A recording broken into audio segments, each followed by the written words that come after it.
আসসালামু আলাইকুম। আবার চলে আসলাম আমার চ্যানেলে।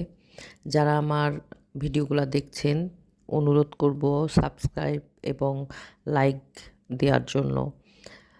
আমার আগের ভিডিওগুলো দেখে থাকলে অবশ্যই জানবেন আমার প্রথম পাখিটা ছিল সবুজ কালারের ওই পাখিটা। ও ওকে আমি নাম দিয়েছি ট্রুটি, আর ওর গার্লফ্রেন্ডের নাম ফ্রুটি। টুটি ফ্রুটি আসলে আমার খুব প্রিয় একটা জিনিস, এই জন্যই ভাবলাম যে এই নামটাই ওদের দিই। আর পাশের দুজনের নাম এখনও ঠিক করা হয়নি, আজকে ওদের নিয়ে আসলাম খাঁচাসহ, মানে তিনজনকে।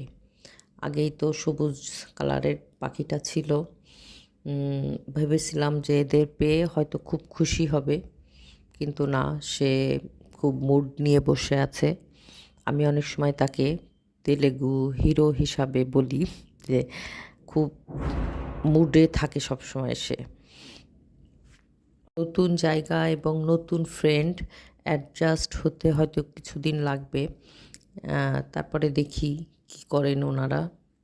তবে আমার তেলেগু হিরোকে পেয়ে পাশের এই নীল পাখিটা খুব খুশি, অনেকভাবে চেষ্টা করছে ওর দিকে মনোযোগ আকর্ষণ করার জন্যে, কিন্তু উনি তেলেগু হিরোদের মতো ভাব নিয়ে বসে থাকেন। আমি ফার্স্ট পাখি লালন পালন করা শুরু করেছি, আস্তে আস্তে আমি সব কিছুর আপডেট আপনাদের সাথে শেয়ার করব ইনশাল্লাহ।